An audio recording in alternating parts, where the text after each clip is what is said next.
नमस्ते दोस्तों, आज के इस वीडियो में हम डिस्कस करेंगे कि आखिरकार क्यों चाइना और यूनाइटेड स्टेट्स ये दोनों देश सुपर पावर क्यों हैं और कैसे ये दोनों देश सुपर पावर की कैटेगरी में लाया करते हैं। तो सबसे पहले ये बात जान लेते हैं कि आखिरकार कोई देश सुपर पावर कब कहलाता है।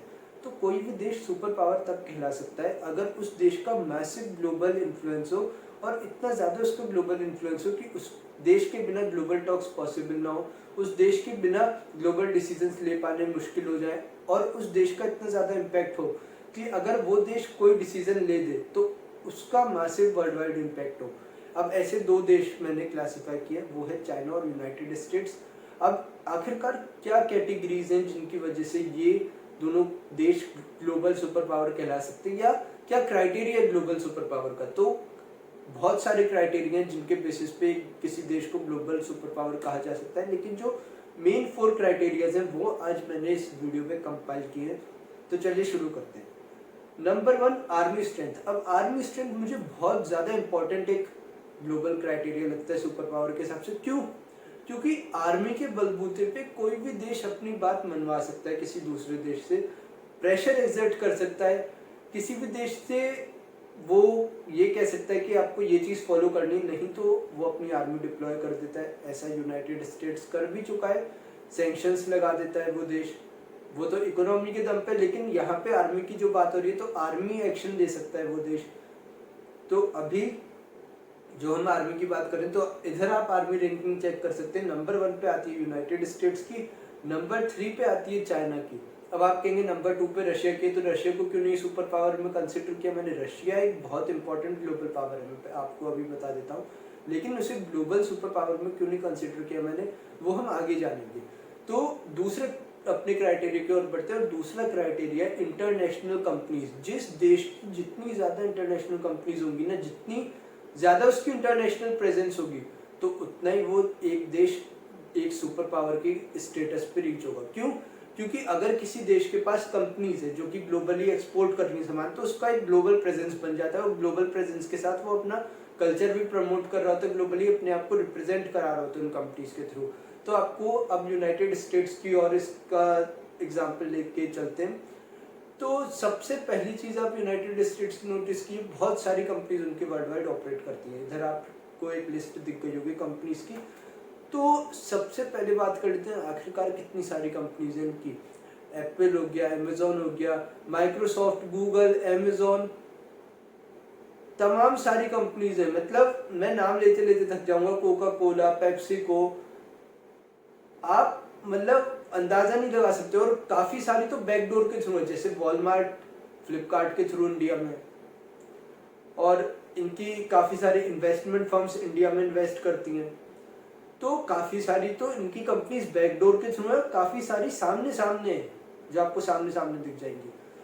तो ये तो हो गया अब आपका अमेरिका का। अब चाइना के ऐसे क्या ग्लोबल ब्रांड्स हैं। एक तो चाइना एक्सपोर्ट बहुत करता है, आपको पता ही होगा कितने सारे मेड इन चाइना लगे हुए टाइप प्रोडक्ट आते रहते हैं आपके पास। इसके अलावा ये तो एक्सपोर्ट की बात कर ली मैंने, इनकी ग्लोबल प्रेजेंस भी बहुत है। अब Xiaomi हो गया, वीवो हो गया, ओप्पो हो गया, हुआवे हो गया, लेनोवो हो गया, ये आप लिस्ट देख सकते हैं। सारी तमाम कंपनीज चाइनीज और ग्लोबल कंपनीज हैं। इसके बाद अब तीसरा फैक्टर, इसकी ओर बढ़ते हैं, और तीसरा फैक्टर है करेंसी। तो करेंसी जिस देश की ना ग्लोबली आप कह सकते हैं एक्सेप्ट हो रही है, तो वो देश एक सुपर पावर है। अमेरिका की currency United states dollar, US dollar, ये दुनिया भर में एक्सेप्टेड है, और ये दुनिया भर के देश यूज कर रहे हैं एज अ फॉरेक्स रिजर्व। ये यूज कर रहे हैं एज अ, आप कह सकते हैं, परचेजिंग करेंसी, कि कोई भी अगर परचेज करनी इंटरनेशनल लेवल पे तो वो यूनाइटेड स्टेट्स डॉलर में होगी, और एक्सेप्टिंग करेंसी भी यूनाइटेड स्टेट्स डॉलर है। यानी कोई भी अगर उन्हें सामान उन्होंने बेचा, उसका उन्हें रिसिप्ट लेना है तो वो यूएस डॉलर में लेंगे। तो ये है यूनाइटेड स्टेट्स की पावर। अब बात कर लेते हैं चाइना की यहीं पे। तो चाइनीज येन भी इंटरनेशनली एक्सेप्ट होने लग गया है।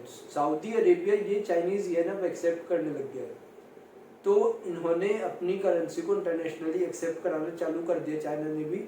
तो आप कह सकते हैं कि ये दोनों देश इस मामले में भी सुपर पावर है। इस मायने में भी ये दोनों देश सुपर पावर की कैटेगरी में आप गिन सकते हैं। अब चौथा जो फैक्टर है वह जीडीपी। तो जीडीपी की एक बार लिस्ट देख लीजिए आप। तो इस लिस्ट में आपने देखा होगा नंबर 1 पे तो है यूनाइटेड स्टेट्स, नंबर 2 पे है चाइना। जीडीपी नॉमिनल जीडीपी की बात कर रहा हूँ, जीडीपी पर कैपिटा या पर पर्सन वाली जीडीपी की बात नहीं है इधर नॉमिनल जीडीपी जो ओवरऑल जीडीपी है उसकी हम बात कर रहे हैं। तो उसमें अगर आप देखें तो उसमें नंबर 1 पे यूनाइटेड स्टेट्स, नंबर 2 पे है चाइना। ये बात हमने देख ली। तो आखिरकार इन सभी फैक्टर्स में ये दोनों देश सबसे ज़्यादा पावरफुल है, सबसे ज़्यादा स्ट्रॉन्ग है। एक आर्मी में आपका मैंने रशिया का एग्जांपल दिया था, तो रशिया क्यों नहीं है सुपर पावर, उसका अब आंसर आपको मिल ही गया होगा। क्योंकि बाकी तीनों मामले में 4 में से 1 में ही तो रशिया आ गए, बाकी तीनों में तो चाइना ही आ गया। अब बात कर लेते हैं कि इंडिया का क्या है इसमें, इंडिया किस इस कैटेगरी में लाया करता है, कहाँ पे इंडिया स्टैंड करता है, इस चीज़ की बात करते हैं। तो हमारा देश करंट गवर्नमेंट के अंदर बहुत ज़्यादा ग्लोबल एक तरीके से ग्लोबली पावरफुल बना है। ग्लोबल पावर उसने एज्यूम किया हमारे देश ने करंट गवर्नमेंट के अंदर, लेकिन अभी भी हम लोग सुपर पावर नहीं कहला सकते हैं, ये सच्चाई है। तो अब ऐसा क्यों? क्योंकि आप देखिए जो मैंने चारों फैक्टर अभी लिस्ट आउट किए, वैसे तो बहुत सारे होते हैं, मैं अभी उन सब की नहीं बात कर रहा, मेन 4 की बात कर लेते हैं। तो मेन 4 में नंबर 1 आर्मी स्ट्रेंथ है। अब हमारी आर्मी काफ़ी पावरफुल है, आपको पता ही होगा। 4th नंबर पे हम आते हैं लेकिन इसमें, और चाइना के पास रोबोटिक आर्मी हो गई है। अब आपको मैं इधर दिखा देता हूँ, ये आप न्यूज़ हेडलाइंस के आर्टिकल्स आप देख सकते हैं, न्यूज़ हेडलाइंस जितनी भी तमाम है। तो इसमें क्या है कि आप गूगल सर्च करके भी देखिए या कैसे भी आप देखिए इन न्यूज़ हेडलाइंस को, तो आपको समझ आ जाएगा कि चाइना ने इंडिया चाइना बॉर्डर पे रोबोटिक सोल्जर्स लगा दिए हैं, तैनात कर दिए उन्होंने ऑलरेडी। हमारे पास उतनी टेक्नोलॉजी नहीं है, ये हमें समझना होगा, और हमारे पास नई रोबोटिक सोल्जर्स हैं। तो इस मामले में हम लेग बिहाइंड करते हैं, और यूएस की आर्मी भी बहुत ज़्यादा टेक्नोलॉजिकली हमसे सुपीरियर है। हमारी आर्मी के जवान बहुत ज़्यादा सक्षम है, बहुत ज़्यादा केपेबल हमारी आर्मी के जो जितने भी तमाम सैनिक हैं वो हैं। लेकिन इसका मतलब ये नहीं कि हम टेक्नोलॉजी भी उतने एडवांस हैं, नहीं, टेक्नोलॉजिकली वो देश ज़्यादा एडवांस है, तो वो चीज़ हमें मान के चलनी होगी इधर। अब दूसरी चीज़, जो दूसरा फैक्टर मैंने आपको बताया था कि इंटरनेशनल कंपनीज, इसके मामले में भी हमारा देश देखिए थोड़ा सा पीछे है इन दोनों देशों से। तो कि हमारे ब्रांड्स की इतनी ज़्यादा ग्लोबल प्रेजेंस नहीं है जितने इनके ब्रांड्स की ग्लोबल प्रेजेंस है।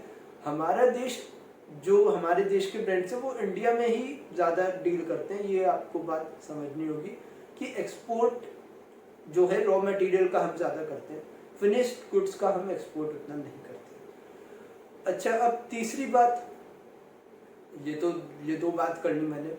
तीसरा जो फैक्टर है वो हमारा था करेंसी का। तो देखिए अब ये यूएस डॉलर तो इंटरनेशनली एक्सेप्ट हो ही रहा है, एन भी इंटरनेशनली अब एक्सेप्ट होने लग गया, लेकिन इंडियन रुपीस का ऐसे इंटरनेशनल एक्सेप्टेंस दिखता नहीं है ज़्यादा। तो इसलिए हम इस मामले में भी थोड़ा पीछे हैं, इस मामले में भी हम थोड़ा इसमें पीछे हैं।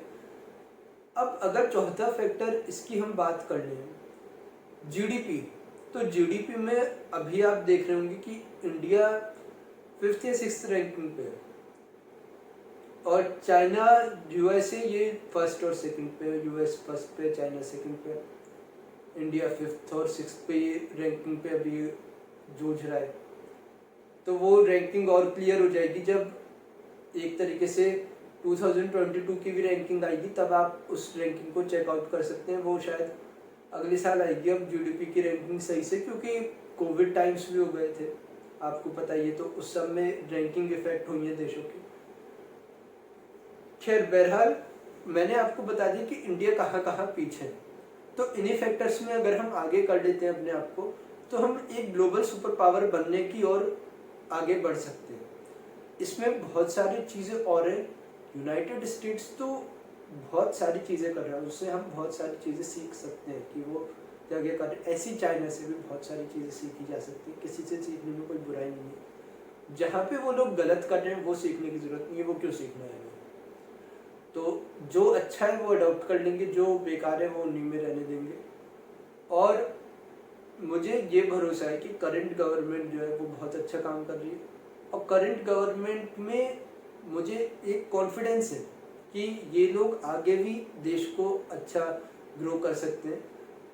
तो देखा जाए, अगर इस मामले में हमारी करंट गवर्नमेंट इन 4 फैक्टर्स पे फोकस कर लेती है अच्छे से, तो हमारा देश काफ़ी आगे तरक्की कर सकता है और सुपर पावर भी बन सकता है। लोग कहते हैं कि इंडिया जो है वो बैकवर्ड कंट्री है, पुअर कंट्री है। अभी हम हैं, अभी हम थोड़ा बैकवर्ड हो सकते हैं, अभी हम हमारे कंट्री में थोड़ी पॉवर्टी हो सकती है, मैं मान रहा हूँ।